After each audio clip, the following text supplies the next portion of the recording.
This is Grandmaster Daniel Naroditsky. We are watching Magnus Carlsen taking on Shakhriyar Mamedyarov at the 2012 FIDE World Blitz Championship, and Shakhriyar with the white pieces starting the game with knight f3. And straight off the bat, Magnus responding with a very combative opening, the King's Indian defense, as he starts to fianchetto his bishop, and Shakhriyar responds with one of the most solid variations against the King's Indian, the fianchetto variation, as he puts his own light squared bishop on g2. And let's see, Carlsen could still transpose to a Grunfeld if he puts a pawn on d5, and that is exactly what Magnus Carlsen is doing. I was hoping for a King's Indian defense, but instead we're going to get a Grunfeld as Magnus pushes his pawn up to d5, and we have a trade on d5.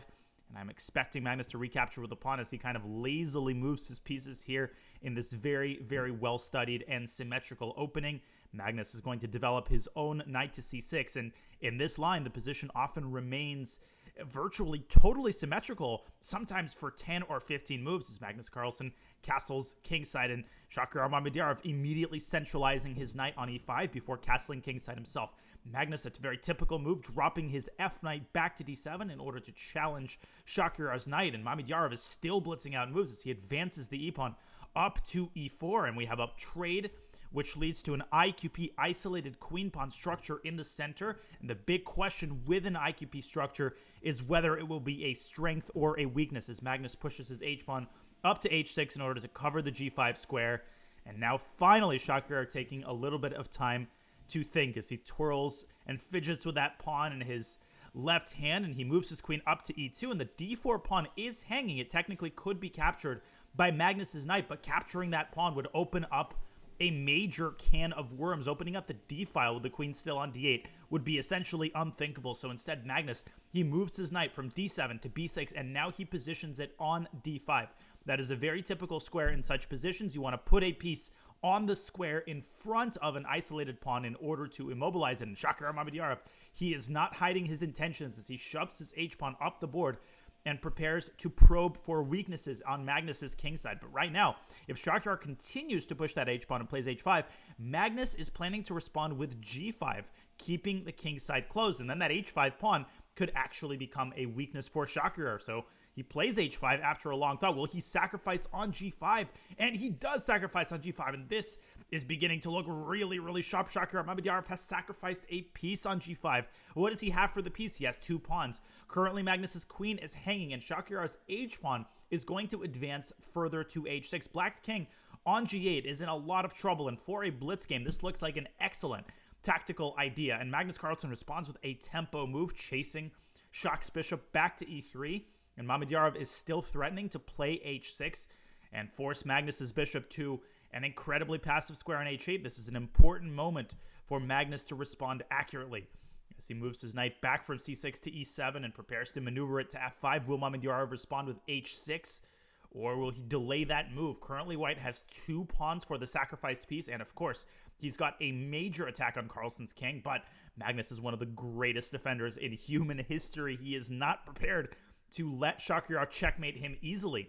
And one of the major redeeming factors in Black's position as Shakhriyar gets his final piece into the game with rook ac1 is the fact that Carlsen has this escape square on h7 with his king. In fact, if he wanted to, he could play king h7 here straight away. And that king on h7 is very hard to approach. That f6 pawn, it may look awkward, but it's actually protecting the g5 square, preventing White's knight from jumping into g5 with devastating effect.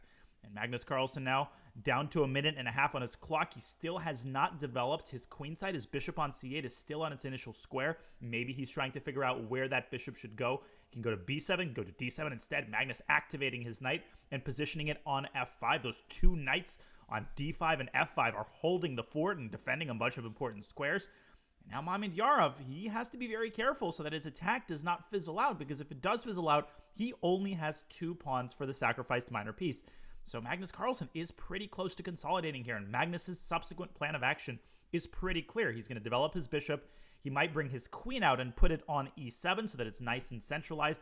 And if he can connect his rooks and maybe even put a rook on c8, he is going to be on the road to consolidating. As Magnus readjusts his seating position, he's looking a lot more comfortable than he did just a couple of moves ago. And Mamedyarov tries to fan the flames of the attack by dropping his knight back to c3. And Magnus, a little bit of hesitation there, but now he trades on e3. And Mamedyarov recaptures, and with every trade, the flames of White's attack grow less and less intense. And now Mamedyarov has a couple of weaknesses on the king side that he has to reckon with himself, including that pawn on g3, which could potentially be attacked by Black's queen from d6. But Magnus, he still hasn't developed that bishop on c8, and that might become a problem pretty soon. There's a check on g4 that Magnus has to be very careful about as well, and that is why he plays the move f5. That pawn protects the g4 square. The bishop on h8 is also reopened. It looks like for the time being, Magnus Carlsen is holding the position together, but things still look very, very dangerous for him and very weak in the center and on the king side. And Mamedyarov, a little bit of hesitation.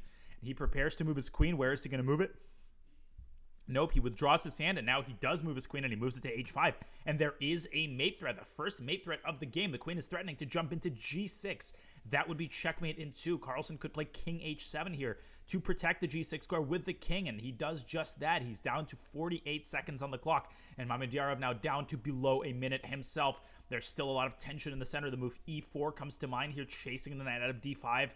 It's such a messy position, and both sides are dropping on the clock. This promises to be a crazy time scramble once the clocks hit 30 seconds, and Mamedyarov deep in thought here as he leans over the board and he tries to find a way to keep the attack going, and he decides to trade on d5, and he swings the rook up to c6, and there's another mate threat on g6, and Carlsen intercepts the rook with bishop h8 to f6. Now queen g6 is impossible, but Mamedyarov switches his attention over to the queen side as he doubles his rooks, and he prepares to infiltrate the 7th rank. Things are looking more and more unpleasant for Magnus Carlsen. Rook c7 check is a pretty devastating threat that is going to push Black's king onto h8, and then the queen can infiltrate g6. So Magnus finally, after about a 20-move delay, he develops his light squared bishop, and he puts a piece in front of the 7th rank, and now he moves his king back to h8.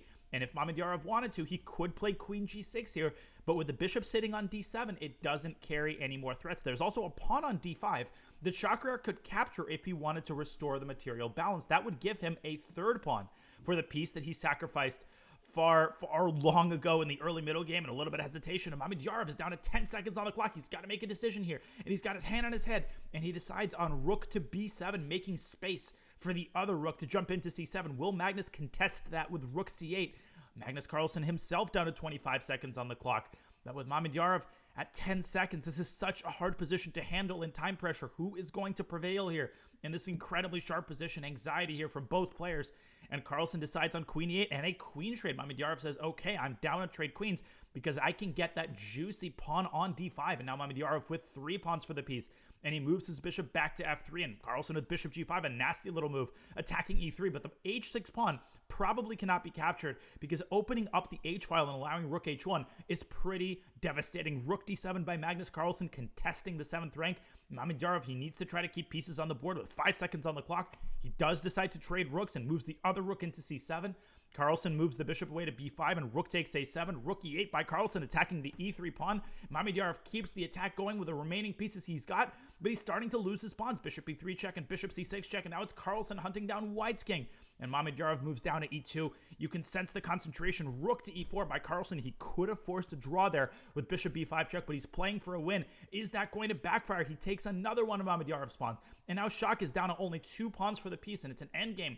But Carlsen is not out of the woods just yet. Mamedyarov's remaining pieces are incredibly active. 5 seconds for Carlsen. And he needs to decide on a move, and he takes on g3, and Mamedyarov responds with a check on h7, and he picks up the bishop on h6, but king g7 forks the rook and the bishop, and Mamedyarov, he's got to make a move, shaking his head with 5 seconds. He's losing the bishop on g6, and I think he's lost. Bishop e8, what a resource by Mamedyarov, trying to confuse Magnus Carlsen with his last seconds, but Magnus is not to be denied. He takes the bishop. He's got 1 remaining pawn, but it is a pass pawn, and it is pushing furiously toward promotion. And Mamedyarov, with his last remaining piece, trying to immobilize that pawn, and he moves his king up to e5. Can Carlsen keep that pawn protected? Another check on g5, and king f4. Mamedyarov is going to pick up that pawn.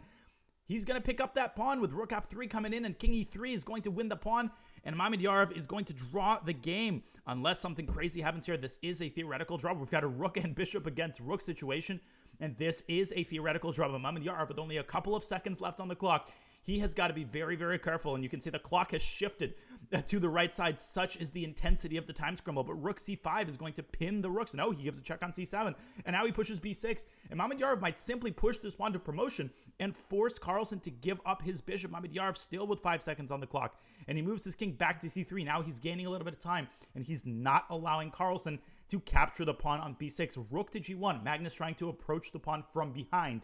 He's trying to move it into b1. Rook to b5 by Mamedyarov, and Carlsen moves it back to b5. Moves it back to b8, and king to d4 by Mamedyarov, and Mamedyarov is aiming for a7 with his king. I think this is a draw. I don't think Carlsen is going to be able to keep his rook and bishop alive. He's going to have to take on b7, and he does. And a drawn game. What a battle. Smiles from both players. What an incredible game. And if you enjoyed this video, make sure to click on the link in the playlist for more of these Blitz videos. Thank you for watching.